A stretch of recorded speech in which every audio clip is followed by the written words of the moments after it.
I want to preach for a few moments on prayer today, but in a different way, maybe than you've ever experienced it.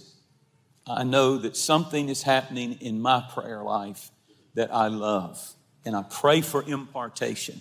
I pray for that today. God instilled into the DNA of His creation a desire to communicate through prayer.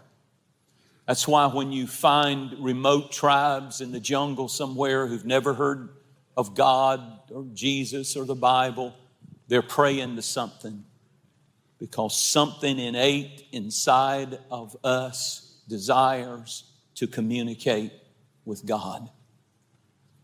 There is an inner longing for Him, and the same with God. The only reason He made us was to fellowship and to communicate with us. We're made in His image with the ability. The Bible gives a beautiful picture of this in Genesis when it said in Adam and Eve, before they fell, God would come down at the cool of the day and walk through the Garden of Eden with Adam and Eve, talking, fellowshipping, communicating. They weren't praying about their problems. They were being with Him.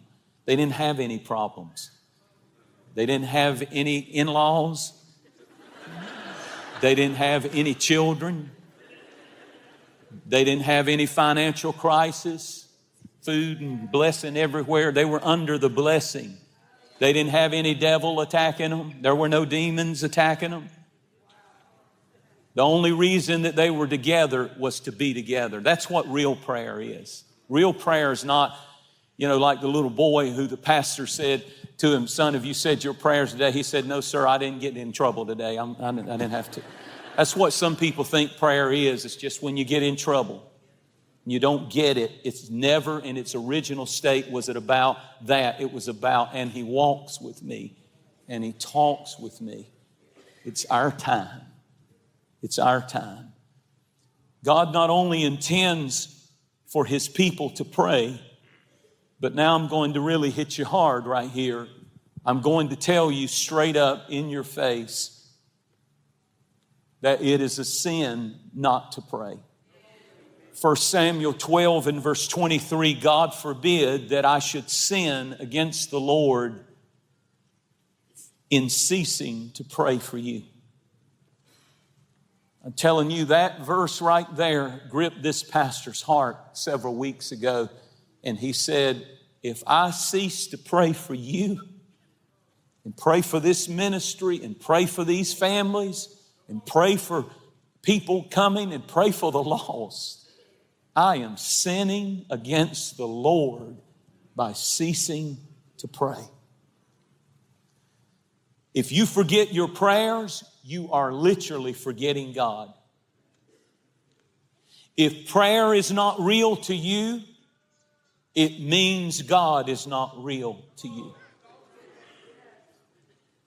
Those of you in ministry, if you don't heed what I say to you today about prayer, you will not stay in this ministry long. God will weed you out. I know no one who doesn't pray. I'm just telling you. This has come to this. It's pray or die. It's pray or dry up. So I'm going to give you the 5 laws of prayer. Number 1, this is it. This is how you develop a prayer life. It's very, very important. Number 1, prayer must be a priority, the priority of a Christian. Prayer. When you read the Bible, that's God talking to you. But when you pray, that's you talking to God. It's the most important thing that a believer can do is develop a prayer life, a consistent, unbroken place and time of prayer every day in your life. Well, that's just not me. I'm telling you what is vital to victory in your life. There'll always be something else you need to do. There'll always be something and somebody intruding That's why Jesus said, when you pray, go into a closet, a solitary place is all that he's saying. The word closet is found 4 times in the New Testament, and it literally means a secret place, a secret chamber, a private place, a place of privacy. Go into that place, and says these words, shut the door. Shut the door. Don't let people interrupt you. Don't let calls. This is our time. This is it, and it must be a priority in your life. Instead of you building your life all like this, and I got this, and I got that, and I got this, and I got that, and then I'll try to work prayer in.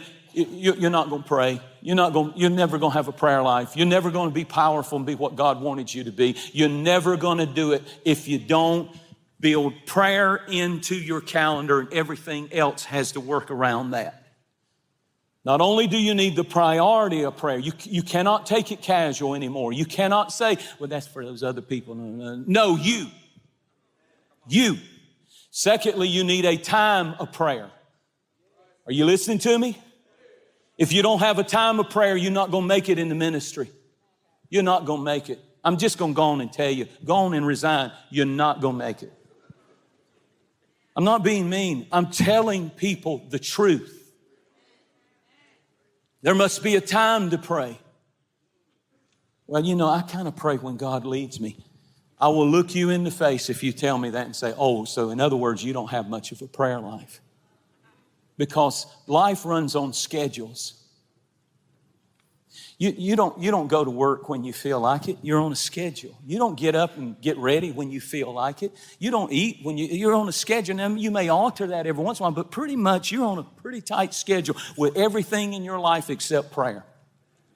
Because it's not that big of a deal to you. But, here's how I want to say.